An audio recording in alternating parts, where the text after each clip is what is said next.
What's going on, Animal Crossing fans? My name is Blaze, and today I wanted to put out another video about Animal Crossing. There's been like little to no new information about Animal Crossing in the last couple of weeks, and since we're so slow, I thought it was a good idea to compile everything that we do know about Animal Crossing New Horizons and put it into one video for you, so you have kind of a central location to find all the useful information that we've come across. So this video might be a little bit longer, but hopefully it's going to be educational too. There might be some things you didn't know. Of course, I know that in my pursuit of finding everything, there's probably a bunch of stuff that I missed or a few things that I missed. If I did miss something, feel free to put it in the comments below. But I do want to put that disclaimer out there that I may have missed some things, so don't kill me, please. We're all in this together, and I really can't wait to see what else is discovered about Animal Crossing going forward. And I want to keep the list up to date too, so I want to do a second video with more information when more information comes available. So without further ado, let's get things started. We know that Animal Crossing for the Nintendo Switch is called Animal Crossing New Horizons, and we know that it comes out on March 20th, according to the trailer announced at E3. I'm trying to queue up that screenshot here so you guys can see the date. Of course, we know the date. It's not this year like they said it was going to be. It's going to be delayed by a few months, and that's okay. I for one, am fine with that because I really can't wait for the game. It looks amazing. I'm super excited for it, and just overall, I couldn't be more thrilled about the direction they're taking Animal Crossing. So, March 20th is the date. In the game, players arrive on a deserted island after purchasing an island getaway package from Nook Inc. So we can see that kind of right here. We got Nook Inc. presents the deserted island getaway package. So you arrive on the island and you speak with Tom Nook, and he kind of gives you the lay of the land. I'm guessing he will set you up with a tent and set you up with a phone and some other things too. At the end of the trailer here, he actually gives you a bill for $49,000. So he's still in it to make money. He's gonna do whatever he can to nickel and dime you, but at least he is consistent. That's one thing I can say about that. So grand total of 49,000 bells, I guess, to get to the island in the first place and get your first tent. But that is the Deserted Island Getaway Package. So the Treehouse event actually said that Timmy and Tommy will also have a progressing storyline too. So you probably get to know a little bit more about Timmy and Tommy as you progress through your adventures in the island, which is pretty cool, I think.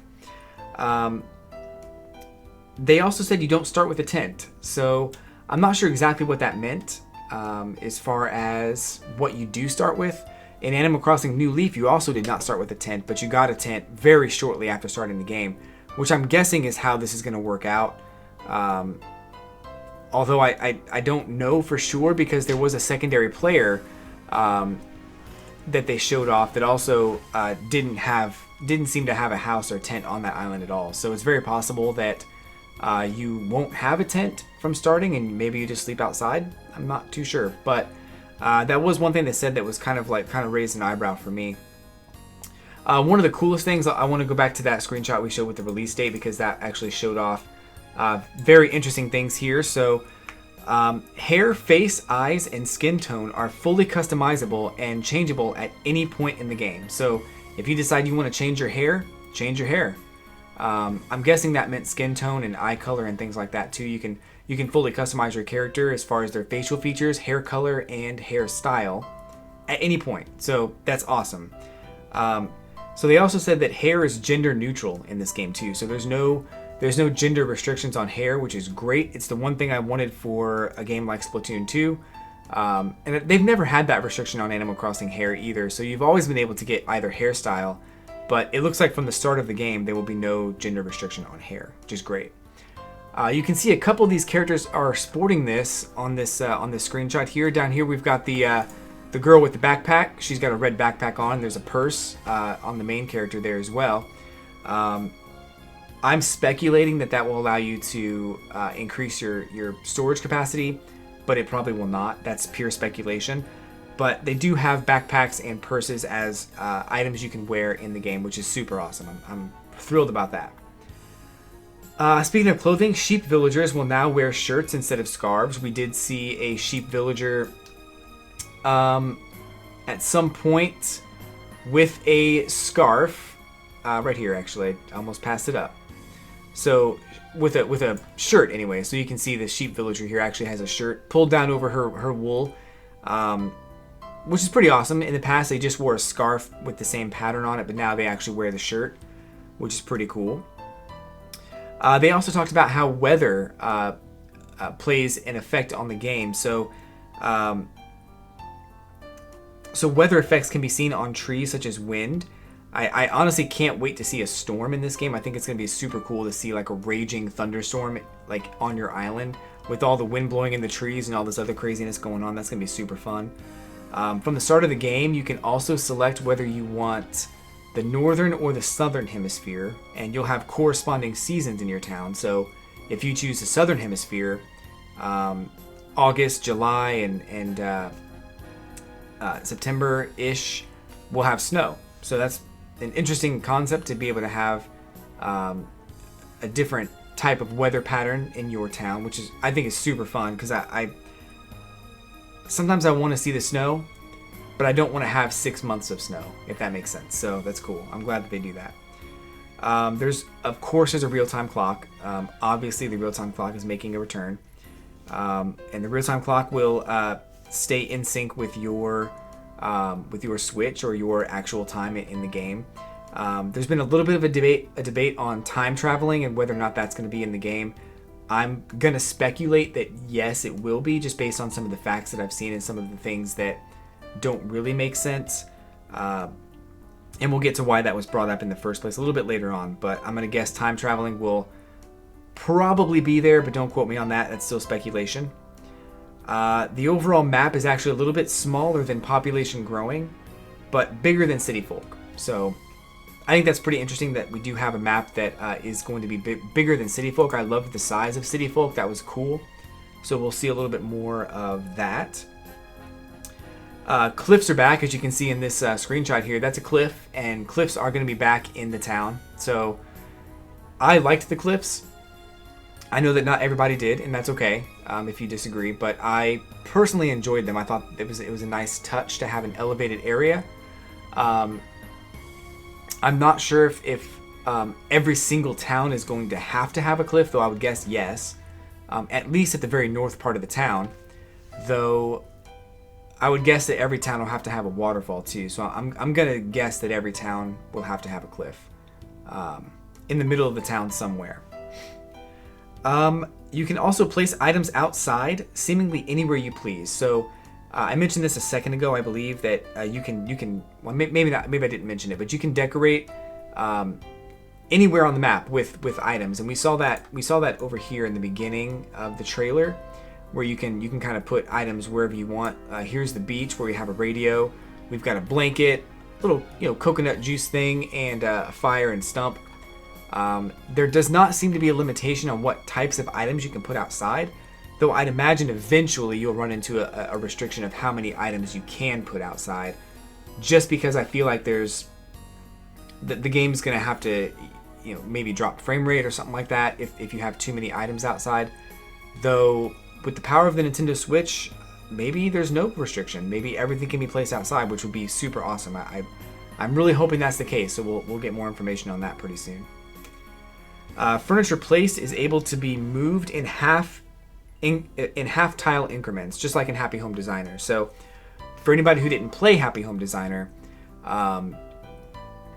in New Leaf you had to have these tiles. There were tiles in your town that basically if you had something here, you could only move it a full tile over, where in this game you can actually have something in a tile and move it just a half tile over to adjust it a little bit in your town, which I love. I think that's super awesome. Happy Home Designer executed that very, very well, and you can actually maneuver through all that stuff too with relative ease. Your character would kind of like try to slide through without trying to hit anything, so it's a nice touch. You can also hang wreaths and other items outdoors on your front door. So here we see the wreath on this door. There's also summertime wreaths, and I'm really hoping that there'll be more in the future as time goes on. Here's a summertime one with flowers and stuff. So I'm hoping there'll be more stuff. I think you can actually wear that same item on your character's head, as we saw in the screenshot right here. So the character has that same item on her head. So that's pretty cool. Dirt paths can be created with a stamp type item. So we saw the player character here making a path, actually right here. She literally just makes the path with whatever item that is. And I love this feature. I think that's one of the coolest features in the game that I've seen so far. I love paths and I love making them. And I think the idea of just being able to do it as early as possible is such a great addition. I wonder if they're going to let you do different types and not just dirt. I would guess yes. But I also think it's interesting how up here there's, well, I was going to say this is a curved path, but I think that's just like part of the house exterior. I want to go back to find, I guess we wouldn't know that because that's the only player house that we saw, and that's the only time we really saw it. Okay, no, there's a villager house here that also has this, so I'm guessing that curved section is, well, it's also right here. So you know what? Maybe you can do the curves if you want to. So we'll find out at some point. But that's interesting. I love that. That's really cool. But the paths in general are just super awesome, and I love having the ability to make them as soon as I make it available to myself. So let's see. Animals will ask where to place their home, and you can deny them if you don't like where they decide to put it. So this animal has said that I wanted to put my house right here, and this person said that's okay. Or maybe they said they want to put it somewhere else, and this person said no, how about you put it here instead? I think that's one of the coolest new features, because I hated when my animals just put their house wherever they wanted to, and I had to kick them out, and it was frustrating because they were animals that I wanted in my town. But because of where they put their house, I had to give them the boot. So I'm glad that you're able to kind of control that a little bit more in this game. It was an idea that I had a little while ago, but I remember hearing some feedback on that, as it sounding more and more like a communist kind of a thing. But the way that I set it up was not like that, and I think the game is setting it up the same way, where villagers will ask, and you can say, no, that's not a good idea. How about you put your house here instead? It's not really communism. It's just, it's helping. It's helping your villagers. So, of course, in this game, snow people are likely to return. We saw the villager here actually making a snow person. If I can find it. I always have trouble finding the things I need. So she's making a snow person here. We don't get to see the snowman, the final result, but we do get to see that she is making a snowman. So snow people are probably in the game in some form or fashion, whether it's all 4 of them like in the last game, or if there's more snow people. I guess time will tell, but we'll see. Isabelle is in New Horizons. That's one thing that I think people noticed from the beginnings, that Isabelle was missing. However, Nook will actually invite her into the island if he deems her presence as useful. So I'm guessing if you have a situation where you have X number of villagers and your town's really becoming something, like if you have a town that looks more like this, like all over your town, I'm guessing that's when Tom Nook will start to say, you know what, maybe it's good to have an assistant. So Isabelle will make an appearance in Animal Crossing and be a part of your town, but Nook has to invite her, and you have to progress to a certain point for that to happen. Craftable items such as axe, shovel, fishing pole, and furniture. So all this furniture that's here, some of this stuff you can buy from Tom Nook in his tent, and I'm certain his tent will upgrade as time goes on. But you can also make this stuff with just wood and other items that you find just throughout your town. So as well as axes, shovels, and fishing poles, you can actually get pretty early on in the game if you just make it with like wood and whatever materials that you find around the town. So it's really awesome. I'm glad they're doing that. And those are all done by recipes that you'll find, do-it-yourself recipes that you'll come across either by picking up items or through just either self-discovery or through other means, which I'll talk about in a second. Actually, right now. New recipes can be discovered by acquiring new items buying them in shops and suggested by other villagers. So other villagers will tell you about new recipes and new ideas that you can try out to make something new. You can buy the recipes in shops, and as we'll talk about a little bit later, you can also get that stuff from like finding new things. Your character will just kind of prompt herself or himself to say, I have an idea for a new recipe, and we'll talk about that a little bit later too. You can also craft a vault type item, a pole item, that will help you vault across the river, just like this. One of my favorite new additions to the game is you can actually craft this item, and you can traverse the entirety of your island from the start of the game. I think in the original game, every island had one bridge, but in this game there are no bridges, so you have to craft something to try to jump over the river. I think that's a wonderful way to solve this problem. You can actually explore the other parts of the island without having to build a bridge just yet. And of course, your villagers won't help you build that bridge. At least they didn't in the last game. So, maybe they will be more helpful in this game. We'll see. One thing I did learn is that the villagers they have their own bills, and that Tom Nook will, they also have a debt to Tom Nook. They're also responsible for paying, and Tom Nook will use that money to expand and help grow the island. So that's pretty cool. He invests back into the environment, which is pretty neat. So there's also new customizations for items. We saw that in Fuchsia's house, which I think is right here. So we've got this red amp back here. I believe this stereo is also kind of new, and there's this red workbench also with these heart-shaped knobs. And there's this cabinet back here, which I think is part of either a new series or maybe an existing series with a refurbishment, but kind of cool. I'm glad they're doing. It looks like they are doing new types of items. There's new flooring here, which is pretty awesome. And this wallpaper, I don't think I've seen that before either. And there's also looks like a TV with a red trim, so I'm excited for that. Let's see. So there's a new feature called Nook Miles, which seems to replace the Meow Coupons. So Meow Coupons were a new leaf, and they gave the player daily and weekly challenges throughout the week and throughout the day. Nook Miles is something that might replace that and become something more as time goes on. So initially you'll have probably a few, but as time goes on, they might do more and more just kind of goals that you can keep track of. And I think you can make your own, but that wasn't made too clear during the Treehouse event. So of course, players will kind of decide what they want to do, if they want to pay off their house or if they want to, landscape a certain area. Those are kind of mini goals you can create for yourself. But I'm not sure if they will allow you to track that in Nook Miles. That's something that wasn't really clear. But Nook Miles does give you different rewards for completion. So depending on what you do, you'll get rewards for that stuff too. Players are issued a smartphone device to keep track of do-it-yourself recipes and Nook Miles. So in the game, you're given a little cell phone type device. I don't have a screenshot of that here because it was in the Treehouse event, but he does give you the Nook phone.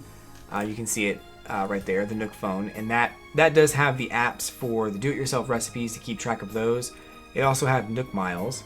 It even has a camera app that you can use to take photos in your town. While taking photos, there are filters you can cycle through.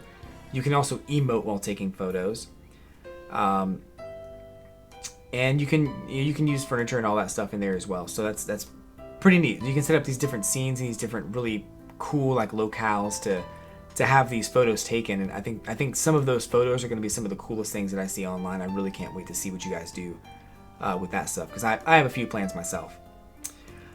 You can also call a local friend to play with you in the game simultaneously. So if I have my friend in the house, or if I have a brother who also has a character in my town on my Switch, I can use my Nook phone to call him into the game, and we can play together simultaneously. You are tethered together, but you can change up who the leader is at any point. So you can actually make it, if you want to kind of slack off a little bit and let him do some work, you can kind of go back and forth between that. You can share materials and things like that. and you can use that to your advantage to craft things more quickly, or if you just want to play, you can just play. So it's all good. There was an interview that said that my design elements from New Leaf will be in New Horizons. So I'm thinking that's alluding more towards QR codes and clothing that you create, patterns you create.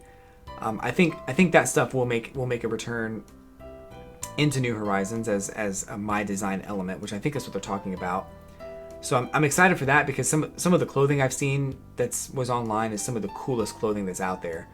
I saw someone made a Breath of the Wild Zelda dress. It was a white dress that Zelda wore in Breath of the Wild. They put it in Animal Crossing. It was one of the coolest things I'd seen. So can't wait to see what you guys do with that stuff too, because there's so many cool ideas out there. And I'm going to do a video series on some of the cool things that I see out there.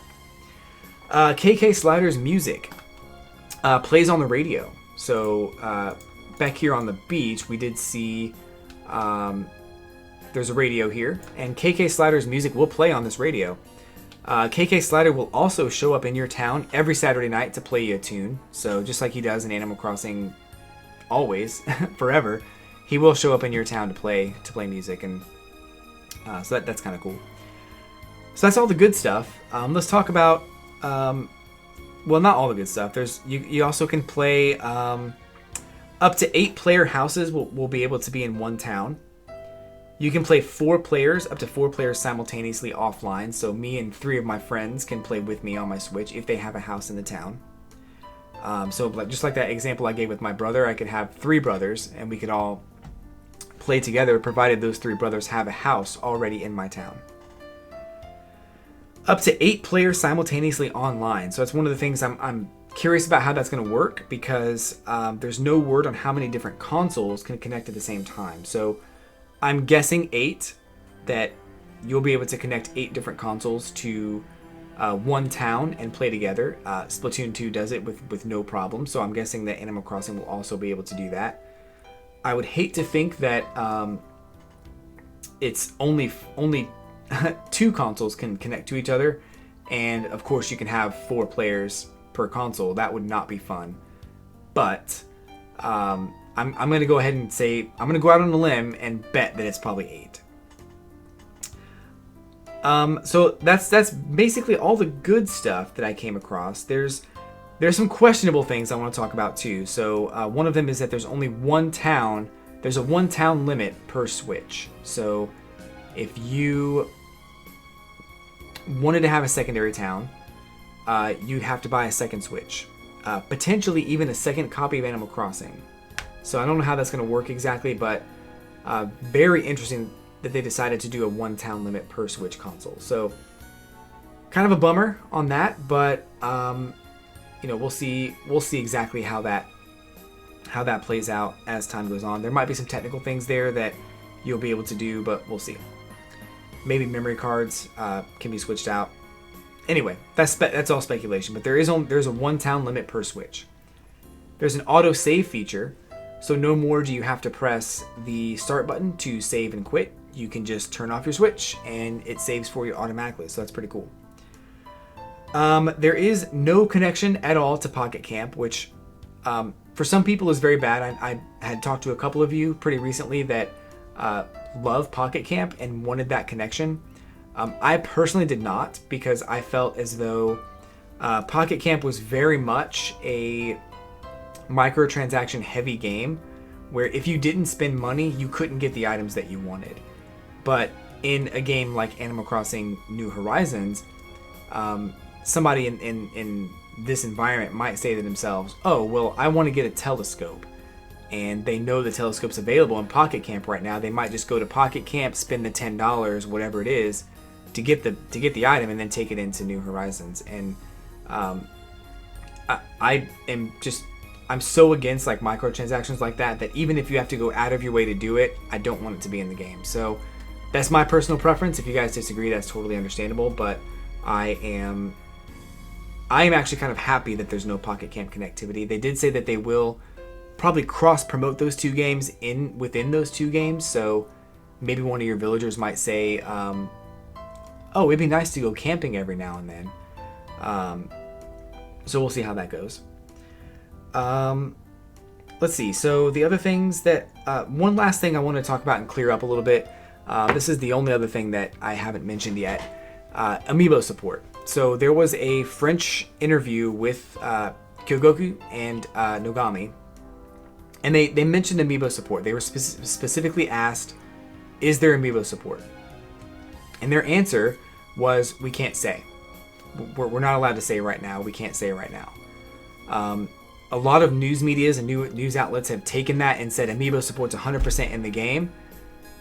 And they're not wrong, but that's not what they said. So I wanted to kind of say, saying that I can't say right now could mean several different things. It can mean that Amiibo support is in the game, but I can't say right now.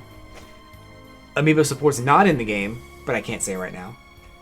Or Amiibo support is not in the game at launch, but will be in the game 6 months later, but also I can't say right now. So, I don't want to get ahead of ourselves right now. I don't want to say that it's definitely in the game.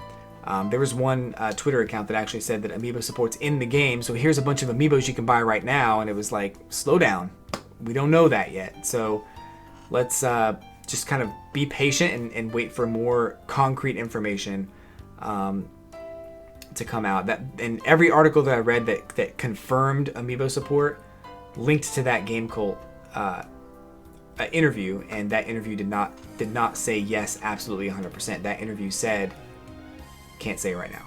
So that's it, though. That's it. It's about 27 minutes of new Animal Crossing, or I guess collecting all the Animal Crossing information, and I'm almost positive I left some stuff out. So if I did, put it in the comments, and if you have anything else to add, please put it in the comments below.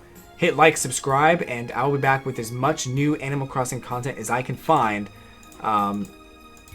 As soon as I hear anything, I'll put a video up and talk about it some more. But there's so much coming out. There's so much that came out after E3 that I wanted to kind of collect it all and put it in one place so you guys can see it. As we get more, I'll update the video and make new things. Make a new video to talk about some of the new stuff that is that will be available in New Horizons. So I'll keep you updated as much as I can, but I want to thank you so much for watching. Thank you to all the new subscribers out there. We're almost to 500, which will be super dope because I've never been, that's like a milestone I've been kind of missing for a while, but no worries if you haven't yet, but if you haven't, now's a great time. So thanks again, everybody. Have a great day, and I'll catch you on the flippity flip.